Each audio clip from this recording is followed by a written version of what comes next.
నీ గురించి నువ్వు తప్పుగా మాట్లాడుకోకు నా స్నేహితుడా.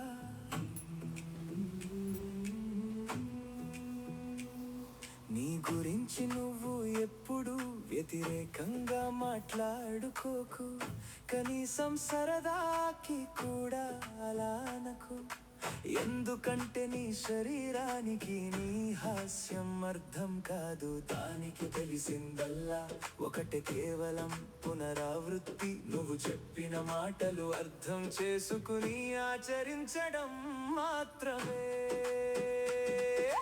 దానికి తెలుసు నీ గురించి నువ్వు చెప్పే ప్రతి మాటను నీ నరాల వ్యవస్థ నిజమని నమ్ముతుంది. నీ శరీరం వింటుంది, నీ కణాలు వింటాయి, నీ మనస్సు వింటుంది.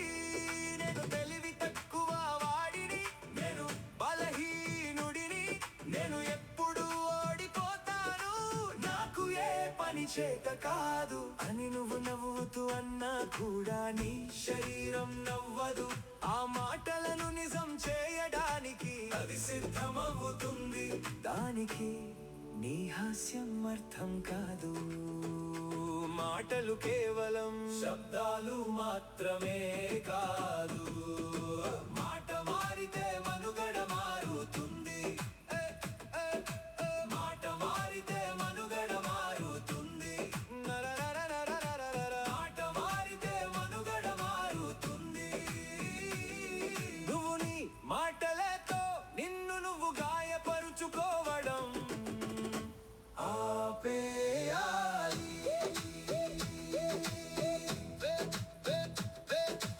అవి ఒక శక్తి, అవి ఒక దిశను చూపిస్తాయి. అందుకే దీనిని శబ్ద బ్రహ్మము అంటారు.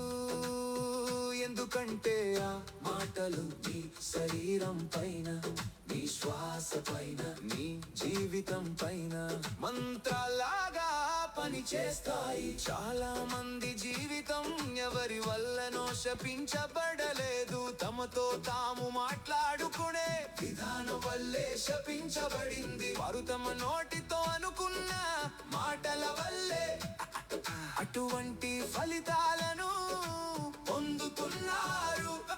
నీపై నువ్వు కఠినంగా మాట్లాడినప్పుడు నీ శరీరం బిగుసుకుపోతుంది,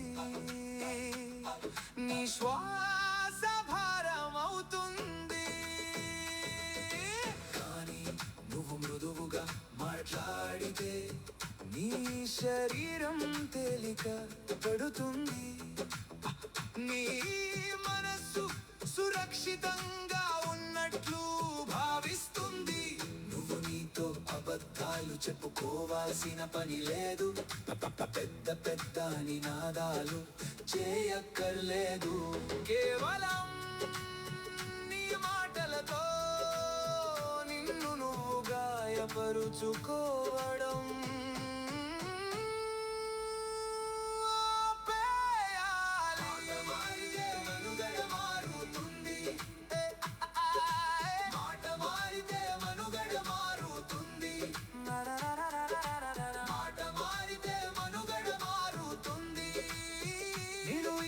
జీవితంలో మోసుకెళ్తున్నా నీ శరీరంతో ప్రేమగా మాట్లాడు.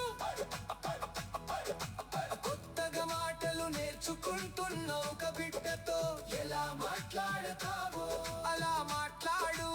అలసిపోయిన ఒక స్నేహితునితో ఎలా మాట్లాడతావో అలా మాట్లాడు. నీ గురించి నువ్వు మాట్లాడే విధానం మార్చుకో. మెల్లగా నీ జీవితం మారడం నువ్వు గమనిస్తావు.